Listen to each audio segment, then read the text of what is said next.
भगवान भोलेनाथ के भक्तों की कमी नहीं है। अक्सर शिवालयों में यह देखा भी जाता है, जहां भगवान भोलेनाथ को खुश करने के लिए उनके भक्त तरह तरह के जतन करते रहते हैं। आखिर गर्मी के समय में ऐसा क्यों किया जाता है?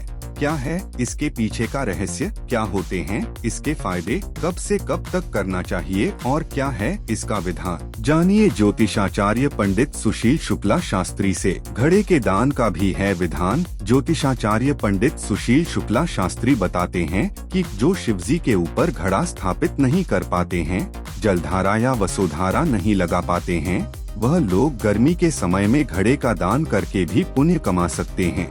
इसके लिए गरीबों को, पुरोहितों को, पंडितों को, पुजारियों को घड़े का दान करें। पहले घड़ा धो लें, उसमें जल भरें, उसमें सत्तू, शक्कर, छोटा सा सफेद कपड़ा रखकर दान करें। यह भी शास्त्रों में वर्णित है कि जो प्याऊ लगाते हैं, गरीबों को, प्यासे को पानी पिलाते हैं, शिवजी की कृपा उन पर बनी रहती है और उन्हें 1000 अश्वमेघ यज्ञ करने के बराबर का पुण्य लाभ मिलता है। इसलिए बूंद बूंद जल गिराने का विधान है या फिर घड़ा दान या प्याऊ लगाने का विधान है।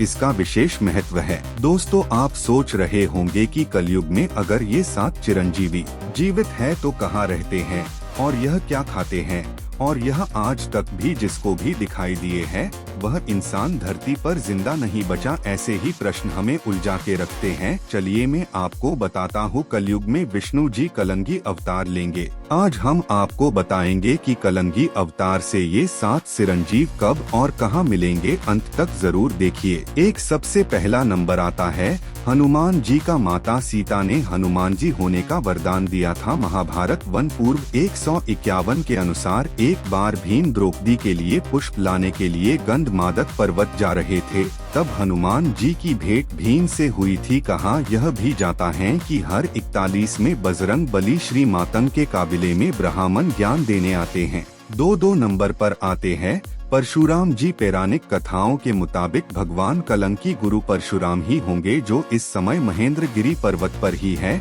क्योंकि महाकाल में भी उसका निवास स्थान महेंद्रगिरी पर्वत श्रृंखला पर ही था। 3 नंबर पर आते हैं राजा बल्ली, जिन्हें महादानी भी कहा जाता है। राजा बल्ली राजा प्रहलाद के वंशज थे। इन्होंने अपने बल से तीनों लोगों को जीत लिया था। पौराणिक कथाओं के अनुसार भगवान विष्णु ने राजा बलि के घमंड को तोड़ने के लिए वानर अवतार लिया था और उनसे 3 पग जमीन मांग लिया था। भगवान ने 2 पगों में पूरा ब्रह्मांड माप लिया था और तीसरा पग राजा बलि के सिर पर रख दिया और उन्हें पाताल लोक भेज दिया, जहां वह अभी भी जीवित है। वह भी अपनी मुक्ति के लिए कलंकी अवतार की प्रतीक्षा कर रहे हैं। 4 नंबर पर हम बात करेंगे विभीषण जी की। विभीषण जी को प्रभु श्री राम ने चिरंजीवी होने का वरदान दिया था। विभीषण के जीवित होने के प्रमाण महाभारत में भी मिले थे। विभीषण और सहदेव की मुलाकात महाभारत काल में हुई थी। विभीषण कहाँ है, इसकी पूरी तरह जानकारी स्पष्ट रूप से नहीं है।